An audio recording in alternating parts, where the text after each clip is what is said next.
Hello everyone, welcome to my channel. Keep it simple but significant. I am your host Sasi. Let's start today's discussion. गिद्धों की Asian king प्रजाति के लिए दुनिया का पहला संरक्षण एवं प्रजनन केंद्र किस स्थान पर स्थापित किया गया है? The world's first conservation and breeding centre for the Asian king species of vulture will be set up in which place?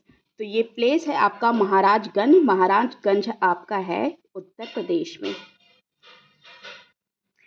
किस राज्य ने हाई कोर्ट द्वारा 65% आरक्षण कानून को रद्द कर दिया है? In which state has the 65% reservation law been struck down by the high court? तो ये राज्य है बिहार। बिहार में 65% का रिजर्वेशन दिया है और EWS के 10% रिजर्वेशन को मिलाकर ये हो जाता है 75%, जिसको हाई कोर्ट के द्वारा रद्द कर दिया गया। हिंदी साहित्य सम्मेलन किस राज्य में आयोजित किया जाएगा? Hindi Sahitya Sammelan will be held in which state? तो ये राज्य है आपका ओडिशा। Answer is A. 21 जून 2024 को विश्व योग दिवस का कौन सा संस्करण आयोजित किया जाएगा?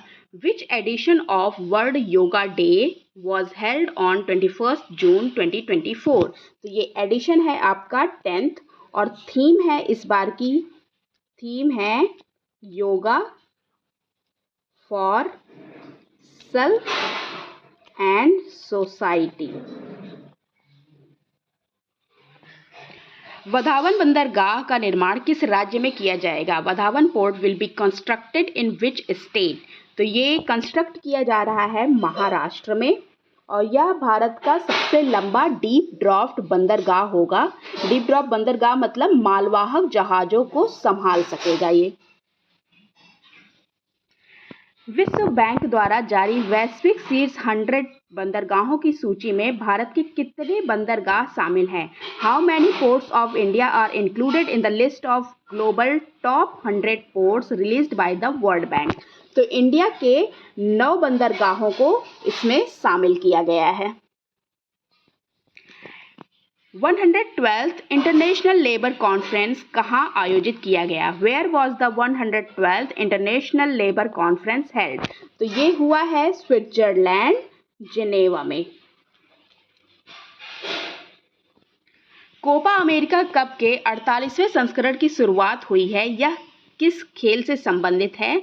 The 48th edition of Copa America Cup has begun. It is related to which sports? तो 48th एडिशन है कोपा अमेरिका कप का और ये रिलेटेड है फुटबॉल से। हाल ही में इंडियन रग्बी टीम के कोच कौन बने हैं? Who has become the coach of Indian rugby team? तो ये मेन एंड वुमेन दोनों के लिए ही बने हैं और इनका नाम है वैशाली शेरवी। चर्चा में रहा लाल बहादुर शास्त्री अंतर्राष्ट्रीय हवाई अड्डा किस राज्य में स्थित है? Lal Bahadur Shastri international airport is located in which state? तो ये स्टेट है आपका उत्तर प्रदेश और उत्तर प्रदेश के कहाँ? वाराणसी में ये है। हाल ही में ओडिशा विधानसभा के अध्यक्ष कौन बने हैं? Who has become the speaker of Odisha legislative assembly? तो ओडिशा लेजिस्लेटिव असेंबली के स्पीकर बने हैं Surama Padhi. 5G intelligent village initiative किस मंत्रालय द्वारा पेश किया गया है? 5G intelligent village initiative has been introduced by which ministry? ये मिनिस्ट्री है ministry of communication and information technology, संचार एवं सूचना प्रौद्योगिकी मंत्रालय। हाल ही में किसने भारत के स्वास्थ्य प्रणाली को मजबूती प्रदान करने के लिए $170 मिलियन का ऋण दिया है? Who has given a loan of $170 million to strengthen India's health system? तो ये मिला है हमें ADB से, एशियन डेवलपमेंट बैंक से। हाल ही में संयुक्त राष्ट्र शरणार्थी एजेंसी ने किसे वैश्विक सद्भावना राजदूत नियुक्त किया है? Who has been appointed as global goodwill ambassador by the United nation refugee agency? तो ग्लोबल गुडविल एम्बेसडर बने हैं कौन? थियो जेम्स।